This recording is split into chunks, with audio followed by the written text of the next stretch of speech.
Good morning. कल हमने globalisation topic जो था वो डिस्कस किया था। मैंने उसमें आपको थोड़ा समझाया था कि ग्लोबलाइजेशन क्या होता है, ग्लोबल मार्केट के बारे में जो हम अक्रॉस द बॉर्डर जाके बिज़नेस करते हैं। अब यहाँ पर उसके जो पॉइंट्स हैं जो एग्ज़ाम में आते हैं, जब ग्लोबलाइजेशन पूछते हैं तो यूजुअली हम लिख के आते हैं। तो वो क्या क्या है? Nature of globalisation of world economy. जो हम यहाँ ग्लोबलाइजेशन के नेचर की बात कर रहे हैं वर्ल्ड इकोनॉमी में, तो वो क्या है? इकोनॉमी जो आपने फर्स्ट ईयर में पढ़ा था बीबीए में, जब मार्केट में डिमांड सप्लाई होता है, इन्फ्लेशन डिफ्लेशन वगैरह होता है, जो हमारी अर्थव्यवस्था जिसे हम कहते हैं, तो उसके बारे में हमने बात की थी। तब यहाँ पर वर्ल्ड इकोनॉमी की बात हो रही है, यानी कि जो पूरी दुनिया में जो हम व्यापार करना चाह रहे हैं हमारे प्रोडक्ट का, तो उसकी कहाँ डिमांड है, कहाँ वो क्राउड हमको मिलेगा, कहाँ हमें सेल करना है, कैसे एडवर्टाइज़ करना है। तो ये ग्लोबलाइजेशन जो वर्ल्ड इकोनॉमी से रिलेटेड है, उसके नेचर क्या क्या होंगे। इंटरनेशनल ट्रेड होता है ये। तो इंटरनेशनल ट्रेड में यहाँ पर क्या होता है ना, जो बैरियर होते हैं, जो हमारी बाधाएं हमें पहले व्यापार करने में आया करती थी, वो बाधाएं क्या हो जाती हैं, कम हो जाती हैं। तो हम आसानी से हमारी जो कंट्री है, हमारा जो देश है, इसके बाहर जाकर हमारा व्यापार कर सकते हैं।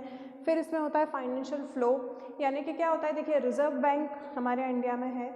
जब हम कहीं फॉरेन जाते हैं तो हम क्या करते हैं, रिजर्व बैंक से हमारी जो करेंसी होती है वो चेंज हो जाती है। मतलब जिस भी आप कंट्री में जाते हैं उस कंट्री के वहाँ की करेंसी आपको मिल जाती है। तो ये वाला जो फाइनेंशियल फ़्लो है, इसी तरह हर कंट्री में बैंक्स होते हैं। वहाँ पर जब आप इन्वेस्ट करने के लिए पैसा लगाते हैं तो वहाँ पर भी ये फाइनेंशियल फ़्लो की सर्विसेज वहाँ दी हुई होती हैं। तो ये वर्ल्ड इकोनॉमी को क्या करते हैं, मेंटेन करने के लिए ये वाला सिस्टम भी है कि जब आप वहाँ जाएंगे तो आपने जो भी अमाउंट आप डिपॉजिट करते हैं तो वहाँ वो उस कंट्री की करेंसी आपको दे देते हैं। तो एक ये रिस्क भी हमारी क्या हो गई है, कम हो गई है कि पहले ऐसा था कि हमें पैसे की दिक्कत आएगी, हम वहाँ जाएंगे तो हमें वहाँ की करेंसी कैसे इशू होगी। तो ये वाली चीज़ें पहले हुआ करती थी, बट अब नहीं है। फिर होता है कम्युनिकेशन। तो कम्युनिकेशन में क्या है, जब हमें किसी भी कंट्री के साथ बिज़नेस करना होता है और जब हम उनसे कम्युनिकेट करते हैं तो हम ट्रेडिशनल जो मेथड थी हमारी लेटर वाली या फ़ोन वाली, वो भी हम यूज़ करते हैं और मेल के थ्रू भी करते हैं, जो कि आजकल काफ़ी डेवलप होकर जो कम्युनिकेशन का जो मीन्स ऑफ कम्युनिकेशन हैं वो चेंज हो चुके हैं। तो ये हम यूज़ करते हैं। तो इसमें भी क्या हो गया है, अब हम हर तरीके से जो है कांटेक्ट कर सकते हैं किसी भी कंट्री में। हम अगर मान लीजिए हमारी रेसिडेंस जो फर्म है वो इंडिया में है और हमने एक सब्सिडरी डाल रखी है किसी भी कंट्री में, तो हम वहाँ कैसे कोऑर्डिनेट करेंगे। तो एन नंबर ऑफ ऑप्शंस हमारे पास कम्युनिकेशन के अवेलेबल होते हैं। फिर है एडवांस टेक्नोलॉजी। तो टेक्नोलॉजी का भी क्या होता है, फ्लो चल रहा है। टेक्नोलॉजी में सभी चीज़ें जो मशीन्स हैं, जो आपको यहाँ मशीन्स आप परचेस करते हैं आपके प्लांट के लिए, मैन्युफैक्चरिंग के लिए, आपको हो सकता है बहुत ही ज़्यादा अच्छी टेक्नोलॉजी की जो मशीन्स हैं दूसरी कंट्री में मिल जाए, जो वहाँ पर और भी दूसरी जो टेक्नोलॉजी अपडेटेड मिल जाए। तो ये वाली चीज़ें क्या होती हैं, वर्ल्ड इकोनॉमी में काफ़ी कुछ चेंजेस पहले के कंपैरिजन में आए हैं, जिससे हमारे जो ग्लोबलाइजेशन में जो भी हम बिज़नेस करते हैं वो काफ़ी आसानी से हम कर सकते हैं किसी भी कंट्री में रहकर। उसके बाद आता है इसमें population mobility, specially labour. Population की हम बात कर रहे हैं, मोबिलिटी यानी कि क्या, कि हमें कोई भी कहीं पर भी, जैसे कि मूवेबल चीज़ को हम मोबिलिटी कहते हैं। तो क्या है, यहाँ के लेबर हम वहाँ भी ले जा सकते हैं, वहाँ के यहाँ भी मिलते हैं। जैसे कि हम अगर एक एग्जांपल लें, हमारे जो कंट्री है यहाँ से बहुत सारे जो लोग हैं वो फॉरेन में जाके जॉब करते हैं, बिज़नेस करते हैं। तो क्या होता है ना, वो यहाँ से फिर लोगों को वीज़ा लगवा के लेके भी जाते हैं, जस्ट बिकॉज उनके पास क्वालिटी और स्किल्स होती हैं जिसकी उनको वहाँ ज़रूरत होती है। हम हमारी कंट्री में भी बहुत सारे बाहर के जो लेबर्स होते हैं उनको लाते हैं, जस्ट बिकॉज वो यहाँ आकर अपनी स्किल्स जो है वो हमारे प्रोडक्ट में क्या करते हैं, ऐड ऑन करते हैं और फिर हम उसको सेल करते हैं। तो ये आपके नेचर थे ग्लोबलाइजेशन के वर्ल्ड इकोनॉमी में। अब नेक्स्ट आता है इसमें कंपोनेंट्स। तो कंपोनेंट्स कौन कौन से हैं ग्लोबलाइजेशन ऑफ मार्केट। हम एक जो हमारा हेड ऑफिस है वो रेसिडेंस हमारा इंडिया में है, तो ऐसा नहीं है कि हम दूसरी जगह पर कंपनी नहीं डाल सकते हैं, हम डाल सकते हैं। हेड ऑफिस आपका यहीं रहेगा, लेकिन आपकी जो फर्म्स या मैन्युफैक्चरिंग प्लांट या XYZ आप ऑफिस या जो भी डालना चाहते हैं वो दूसरी कंट्री में आप कर सकते हैं। और ये किस वजह से हुआ है, ये ग्लोबलाइजेशन की वजह से हुआ है। आज से 15 साल पहले अगर हम हमारी कंट्री का एग्जांपल लें तो हमारी कंट्री में इतनी ज़्यादा फैसिलिटीज़ नहीं हुआ करती थी, ना इतनी ज़्यादा डिजिटल एरा था हमारे यहाँ। हम लोग क्या करते थे, हर चीज़ वही ट्रेडिशनल तरीके से होती थी, हर चीज़ हम हमारे इंडिया की मैन्युफैक्चरिंग की ही परचेस करते थे। लेकिन जब से ग्लोबलाइजेशन हुआ है, जब से हर चीज़ हर जगह मिल जाती है, हमारी इंडिया की चीज़ें बाहर भी मिल जाती हैं और बाहर की चीज़ें हम यहाँ पर भी ले सकते हैं, चाहे वो किसी भी कंट्री की हों। फिर होता है ग्लोबलाइजेशन ऑफ प्रोडक्शन। तो वही बात आती है कि हम हमारे जो लेबर हैं, जो हमारी प्लांट मशीन्स हैं, उनका क्या कर सकते हैं, एक्सपोर्ट भी कर सकते हैं, हम उनको इम्पोर्ट भी करवा सकते हैं। अगर हमें बाहर कोई सी कंपनी की हमने फ्रेंचाइजी ली है जिसको हम यहाँ हमारे कस्टमर को सर्व करना चाहते हैं, तो हम वहाँ के लेबर भी यहाँ बुलवा सकते हैं। उसके बाद होता है ग्लोबलाइजेशन ऑफ इन्वेस्टमेंट। तो देखिए, इम्पोर्ट एक्सपोर्ट हम किसी भी चीज़ का करते हैं तो क्या होता है, अगर मैं फ़ॉरेन से कोई भी चीज़ ख़रीद रही हूँ यहाँ सेल करने के लिए, तो वो एक इन्वेस्टमेंट ही है। या मैं किसी बाहर की कंपनी में पैसा लगा रही हूँ जस्ट बिकॉज कि मुझे प्रॉफिट अर्न करना है, वेल्थ मैक्सिमाइज़ करना है, इसलिए कि बाहर की जो करेंसी है वो हमारी कंट्री में आएगी, तो हमारी जो इकोनॉमी होगी वो और अच्छी होगी, डेवलप होगी। तो ये चीज़ें भी ग्लोबलाइजेशन की वजह से क्या हुआ है, बाहर की करेंसी यहाँ आ रही है, यहाँ की करेंसी बाहर जा रही है। जैसे कि इंडिया में अपन रतलाम की ही बात करते हैं, तो रतलाम में बहुत ज़्यादा लोग जो जॉब कर रहे हैं वो यूजुअली अरब कंट्रीज़ में हैं, कोई दुबई में है, कोई कुवैत में है, कोई कतर में है।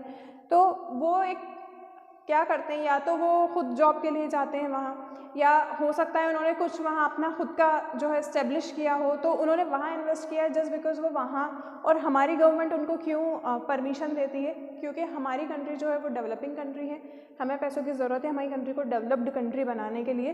तो वहाँ की करेंसी जब हमारे आएगी तो हमारे यहाँ की इकोनॉमिक कंडीशन और अच्छी होगी। फिर नेक्स्ट होता है ग्लोबलाइजेशन ऑफ टेक्नोलॉजी। फ़ॉरेन की जो मशीन्स हैं वो ज़्यादातर हम यूज़ कर रहे हैं। सैमसंग ब्रांड भी इंडिया का नहीं है, बाहर का है। आईफोन में अगर हम बात करें तो एप्पल भी बाहर की कंपनी है। तो ये चीज़ें क्या होती हैं, ये ग्लोबलाइज्ड मार्केट हुआ है तभी हमें हमारे इंडिया में ये वाली टेक्नोलॉजीज़ क्या हैं, हम ये यूज़ करने को मिल रही हैं, ये ग्लोबलाइजेशन की वजह से। फिर नेक्स्ट इसमें इसके प्रोज, मेरिट्स, एडवांटेजेस और ऑफ ग्लोबलाइजेशन क्या क्या है। फ्री फ्लो ऑफ कैपिटल, इसकी वजह से जो हमारे पूंजी हम यूज़ करते हैं हमारे बिजनेस चलाने के लिए, जो भी हम इन्वेस्ट करते हैं तो वो फ्री फ्लो होने लगा है। हम हमारी कंट्री के साथ दूसरी कंट्री में भी क्या कर सकते हैं, आराम से जो पूंजी हमारी है उसको इन्वेस्ट कर सकते हैं। फिर नेक्स्ट आता है इसमें फ्री फ्लो ऑफ टेक्नोलॉजी। जिस भी कंट्री में हम हैं वहाँ की टेक्नोलॉजी यूज़ करके भी हम काफ़ी अच्छा प्रोडक्शन करके दे सकते हैं हमारे कस्टमर्स को, जो भी हमारे टारगेटेड कस्टमर हैं, यहाँ के लेबर भी वहाँ ले जा सकते हैं। फिर रैपिड राइज इन इंडस्ट्रियलाइजेशन। तो जब से ग्लोबलाइजेशन हुआ है इंडस्ट्रियलाइजेशन काफ़ी हद तक बढ़ गया है। क्यों? क्योंकि हर कंट्री में हर जो दूसरी कंट्री की स्पेशलिटी वाली चीज़ें हैं वो भी हमें यूज़ करने को मिल रही हैं।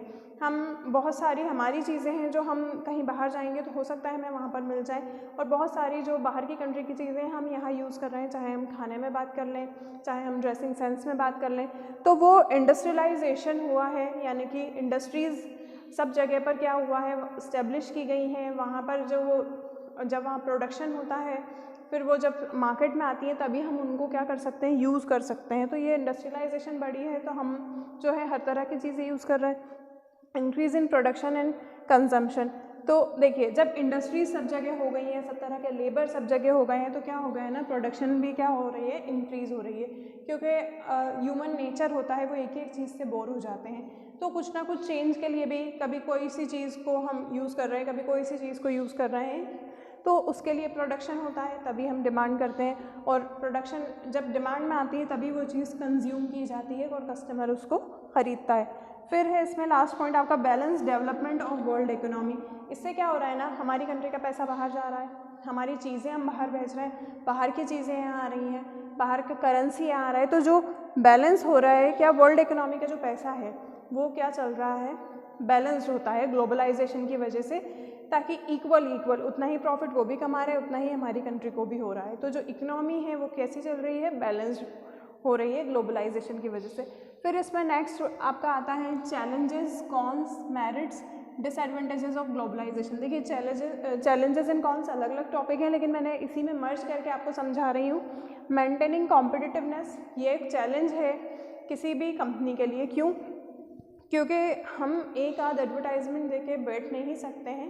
मार्केट बहुत वाइड है और जब हम ग्लोबल मार्केट की बात करते हैं तो वो तो और भी ज़्यादा वाइड है। तो वहाँ क्या है ना, हमारा जो कंपटीशन है हमें मेंटेन करके चलना पड़ता है, क्योंकि अगर हमारा कॉम्पिटिटर हमसे आगे निकल गया तो हमारी जो कंडीशन होती है, जो हमने प्रोडक्ट लाइफ साइकिल में पढ़ा है सेकेंड ईयर में, डिक्लाइन पे चली जाती है। तो हमें ये कॉम्पिटिटिवनेस जो है उसको भी मेंटेन करके चलना पड़ता है। फिर नेक्स्ट है गवर्नमेंट ट्रेड एंड रेगुलेशन। तो जो अलग अलग कंट्री के गवर्नमेंट हैं वो अलग अलग कायदे हैं, उनके अलग अलग नियम हैं उनके, तो वो हमारे लिए एक चैलेंज भी है। दूसरी चीज़, हमें उसको ही फॉलो करके चलना है, तो ये हमारे लिए एक डिसएडवांटेज भी है। इंडिया में नियम अलग हैं, दूसरी कंट्री में नियम अलग हैं।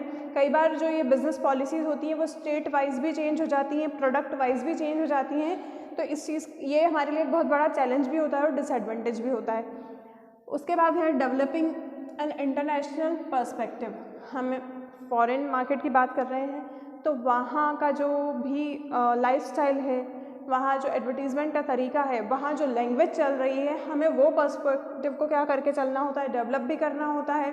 और हम हमारा पर्सपेक्टिव वहाँ इसलिए नहीं दे सकते हैं क्योंकि वहाँ का क्राउड अलग है, वहाँ का मेंटल मेकअप अलग है और हमारा बिल्कुल अलग है। तो ये चीज़ें हमें डेवलप भी करना होती हैं। तो कई बार जो रिसोर्सेज यानी कि फ़ंड की भी दिक्कत होती है तो वो हमारे लिए क्या होता है, डीमेरिट हो जाता है, और कई बार हमें उनको डेवलप भी करना होता है। तो ये हमारे लिए काफ़ी बड़ा चैलेंज होता है। फिर इसमें है मैनेजिंग डाइवर्सिटी, यानी कि अलग अलग देश में अलग अलग धर्म के लोग भी रह रहे हैं। हमारे इंडिया में भी अगर हम बात करें तो सेक्युलर कंट्री है, अलग अलग रिलीजन के लोग हैं, अलग अलग जेंडर है, अलग अलग कास्ट है। तो इन जो ये डाइवर्सिटी जो है हमारे ग्लोबलाइजेशन में, उसको हमें मैनेज करना एक बहुत बड़ा टास्क है, और कई बार ये बहुत बड़ा डिसएडवांटेज भी हमारे लिए क्या होता है, प्रूफ होता है। फिर इसमें है need to maintain good corporate citizenship. हमारी कंट्री में जो नियम हैं, जो इथिक्स हैं, वो बिल्कुल अलग हैं, जो हमारी मॉरल वैल्यूज़ हैं वो बिल्कुल अलग हैं। और जब हम दूसरी कंट्री की बात करेंगे तो वहाँ का रिलीजियस व्यू, वहाँ के जो रहन सहन हैं, वहाँ के जो इवन एग्जाम्पल ट्रैफिक रूल्स जो हैं, सड़क पे चलने के जो रूल्स हैं वो भी अलग हैं। तो ये चीज़ें क्या होती हैं, हमें मेंटेन करने के लिए एक चैलेंज है, क्योंकि हमें वहाँ जाकर सब कुछ दोबारा से सीखना होता है। हमारी जो हैबिट्स हैं जिनके लिए हम यूज्ड टू हैं उनको भी चेंज करना होता है। तो ये एक बहुत बड़ा चैलेंज भी है और हमारे लिए डिसएडवांटेज भी है। ठीक है, फिर इसमें आता है स्ट्रेटजीज इन ग्लोबलाइजेशन। कौन कौन सी रणनीतियाँ हैं जो हमें ग्लोबलाइजेशन में करते समय ध्यान रखनी होती है। तो सबसे पहला होता है डिसाइडिंग वेदर टू ग्लोबल। हमारा प्रोडक्ट है, इंडिया बहुत बड़ा है, इंडिया के बाहर जब हमें बिजनेस करना है तो वो तो और भी वाइड मार्केट है हमारे लिए। तो हम किस क्राउड को टारगेट करके हम हमारी चीज़ों को बेचना चाह रहे हैं, कौन लोग हैं वो जिनको हम चाहते हैं कि हमारे प्रोडक्ट लें। तो ऐसा है कि हमें उसके लिए सबसे पहले मार्केट रिसर्च करनी होती है, हमें डिसाइड करना होता है कि हमें कहाँ पर ग्लोबल जाना है। हम हर जगह ग्लोबल नहीं हो सकते। सपोज़ मेरा जो बिज़नेस है वो सूट का है, यानी कि इंडियन में जो लड़कियां पहनती हैं सूट दुपट्टा, तो ये हर जगह नहीं चलेगा। आपको ये कंट्री डिसाइड करनी पड़ेगी कि कहाँ ऐसा क्राउड है जहाँ मैं ये चीज़ें सप्लाई कर सकती हूँ। इसी तरह नेक्स्ट पॉइंट है आपका deciding whether market to enter. वही बात आती है किस मार्केट में हमें एंटर करना है, कहाँ से हमें कॉपरेट भी करेंगे लोग, कहाँ से हमें सपोर्ट करेंगे, कहाँ पर हमारी जो चीज़ें हैं उनको प्रेफरेंस दी जाएगी, कहाँ हमारे कस्टमर बनेंगे। तो ये हमें पहले डिसाइड करना होता है कि हमारे प्रोडक्ट के लिए सबसे अच्छा क्राउड कौन है, कौन उसको परचेस कर सकता है, सबकी परचेसिंग पावर इतनी है या नहीं है, या हमें और क्या क्या चेंजेस लाने पड़ेंगे अगर हम वहाँ एंटर होते हैं तो। फिर आता है फॉरेन मार्केट एंट्री स्ट्रेटजीज़। देखिए यहाँ जो स्ट्रेटजीज़ की बात हो रही है वो है डॉक्यूमेंटेशन, लाइसेंस, जो हमारे जो भी दस्तावेज़ जो हम तैयार करते हैं फॉरेन कंट्री में जाने के लिए, तो हमें वहाँ का सबसे पहले नियम सारे हमें जानना होते हैं। फिर जो भी डॉक्यूमेंटेशंस होते हैं, जो भी टैक्स पॉलिसीज़ होती हैं, जो भी उनकी बनाई हुई इंपोर्ट एक्सपोर्ट पॉलिसीज़ होती हैं, जो करेंसी से रिलेटेड जो भी हमारे डॉक्यूमेंट्स होते हैं, ये हमें पूरे प्रिपेयर करने होते हैं। नेक्स्ट, हमको सारी चीज़ें उनके नियम के अकॉर्डिंग और हमारी कंट्री के नियम के अकॉर्डिंग क्या करना होती हैं, बिल्कुल एक ऐसा कॉन्ट्रैक्ट होना चाहिए जिसमें दिक्कत ना आए। तो ये चीज़ें हमें पहले ही क्या करना होती है, तैयार करनी होती है, तभी हमें दूसरी कंट्री में एंट्री मिल सकती है। वीज़ा, यहाँ से आप 4 लेबर लेके जा रहे हैं तो उनके भी पूरे डॉक्यूमेंटेशन प्रॉपर होने चाहिए, अदरवाइज़ हमें एंट्री वहाँ नहीं मिलती है। फिर deciding organisational structure. Organisational structure हमने ऑर्गेनाइजेशनल बिहेवियर में स्टडी किया है। बहुत सारे तरह के स्ट्रक्चर्स होते हैं, जो ढांचे होते हैं बिज़नेस के, वो अलग अलग होते हैं और हर ऑर्गेनाइजेशन अपने अकॉर्डिंग क्या करती है, उनको प्रिपेयर करती है, अपने अकॉर्डिंग वो क्या करती है, अपने जो जूनियर्स हैं, अपने जो सबऑर्डिनेट्स हैं, उनसे कोऑर्डिनेट करती है। तो ये डिसाइड करना होता है कि जब हमारा यहाँ पर जो स्ट्रक्चर है, हमें वही ऑर्गेनाइजेशनल स्ट्रक्चर सेटअप वहाँ देना है या वहाँ हम चेंज करना चाहते हैं क्योंकि वहाँ का जो क्राउड है वो अलग है, वहाँ हो सकता है अलग तरह के सेटअप्स चलते हों। तो फिर नेक्स्ट इसमें लास्ट पॉइंट है आपका एडजस्टिंग द मैनेजमेंट प्रोसेस। ये सब चीज़ें डिसाइड करने के बाद हम डिसाइड करते हैं कि हम वहाँ पे जो प्लानिंग करेंगे एडवर्टाइजिंग की, वहाँ जो हम प्रोडक्ट लाने वाले हैं, कितने टाइम में, कौन से सीज़न में, कब, क्या प्राइस होगा, कौन सा जो चैनल है हम ऐड देंगे, किस तरीके से हम ऐड देंगे, न्यूज़पेपर में देंगे, वहाँ पर जिन क्राउड को हमने टारगेट किया है वो सबसे ज़्यादा किस चीज़ को देखना और यूज़ करना पसंद करते हैं। तो ये सब चीज़ों का हमें ग्लोबलाइजेशन में ध्यान रखना होता है।